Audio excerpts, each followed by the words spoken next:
Hvað þú svona hægt og rólega kannski sankaða þér öllum þessum græðum? Já, ég veit ekki hvort að hægt og rólega sé rétt orð. Þetta er bara svona spending spree. Bara, maður þarf alltaf eitthvað eitt nýtt fyrir hvert verkefni, það er svona. Það er alltaf eitthvað inspiration, sko, svona, eitthvað nýtt sound, sko. Já, hver er nýjasta grifurinn? Veit það ekki. Jú, þessi mic. Þetta er skemmtilega, þetta er prototípan af Gettu Betur mæknum. Já, ok. Frá 1931 eða eitthvað.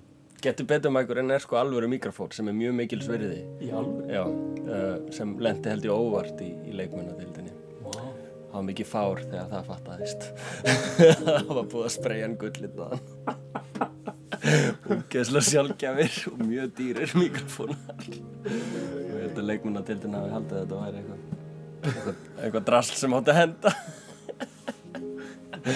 Já, ég náði mér í prototípuna á hann. Ég er með svona dílera, sko, eins og eiturlega dílera, sko, sem eru bara, þú veist, finna þetta í einhverjum, þú veist, gömlum útvarpshúsum eða eitthvað, þú veist, bara eitthvað sem er verið að fara að henda, já, þú veist, eða úr einhverjum dánarbúum og svona, sko.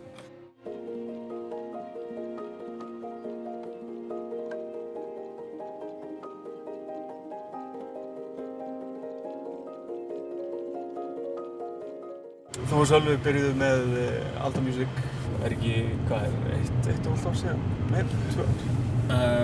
Jú, það er eiginlega bara rétt rúmlega 1 ár síðan þessu startaði svona formulega. Við tókum yfir þennan katalóg frá Senu, gömlu masterana af íslenskri tónlist, sem eru svona mikið einhver svona heritage, bara eins og SG hljómplötur og íslenskir tónar og allt þetta gamla, sko. Já. En eftir að, þú veist, sá dýr fór alveg í gegn fyrir 2 árum eitthvað, en svo bara með svona gott að hafa, sko, einhver svona kapitalista eins og Sölva með sér, sko. Það maður það náttúrulega svo að fara að fjármagna þetta dæmi, sko. Það tók alveg smá tíma. Hvað á þessum nýju, ungu, upprennandi íslensku listamönnum er eitthvað svona sem spenntur fyrir eða eitthvað þið hafið sýnt eitthvað á eða? Svona fyrir utan það sem við erum búin að sæna? Já. Já, það er ótrúlega margt spennandi að gerast. Þetta er skrítið. Það var opin hurð, svona dvergahurð í strætónu. Ég sko, hún er ennlega að vinna með okkur, en eitt af það sem er mest spennandi á Íslandi í dag er GTRN. Bremsuljós í blautu malbyggi, ef þau bara vissu hvar ég faldi mig. Þau lög sem eru að fara að koma út með henni núna á næstunni eru alveg geggjuð, sko. Það lag sem er með Flóna. Vera inn á klúbbum, lifa allt og fucking saman. Þau eru að gera myndband við núna.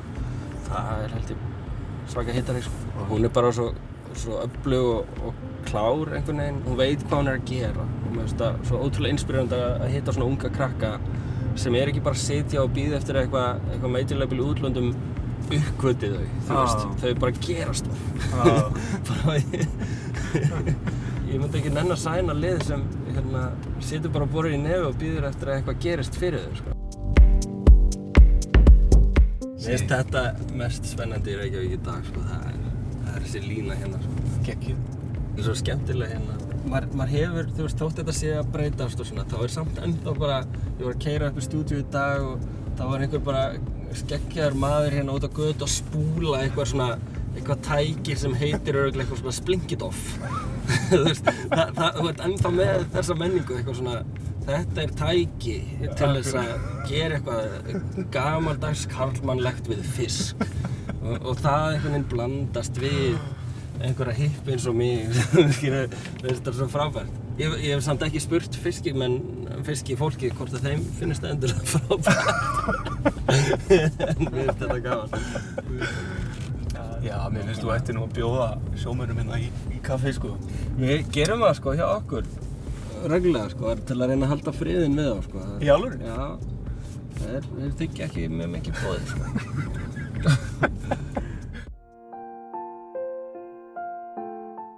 Pabbi greindist með Parkinsons fyrir 3-4 árum.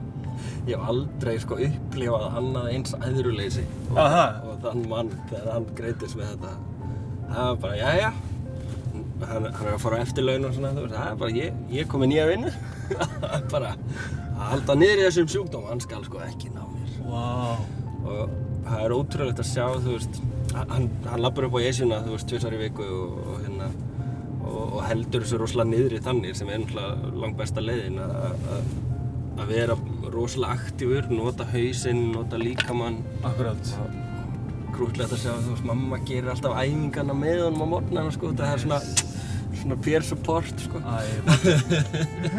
Þannig að mér finnst allt rosalega fallegt og hann hefur verið skemmtilega svona outspoken fyrir Parkinsons samtökin.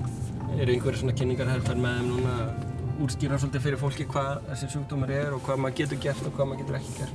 En maður sér rosalega svona fólkið sem greinist með svona og fer í þunglyndi, sem eru svo ótrúlega skiljanleg. Því hrakar miklu hraðar. Heldur en fólk eins og pabbi sem einhvern veginn er svo jákvæður að það liggur við hans ignorant, skilurðu. Það er allt frábært, alltaf. Og það er engin vondur í heiminum. Það sem ég er að reyna að segja er að við þurfum að hlúa svo mikið af andlega hlutunum í kringum þetta. Þannig að já, ég lít gríðarlega mikið upp til hans í þessu.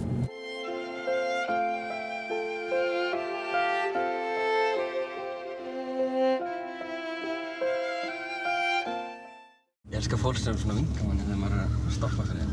Hún nikkaði með þessi kona. Ég var alltaf mjög reyður ef ég fæ ekki, sko, ef maður hleypur einhverjum og hann vinkar ekki. Já, og þau svona horfa ekki einu sinni á þig. Nei, ég veit það. Ég vil fá allavega eitt gott nikk. Blikk. Öskra svona, öskra stansa í Seinfeld. We live in a society.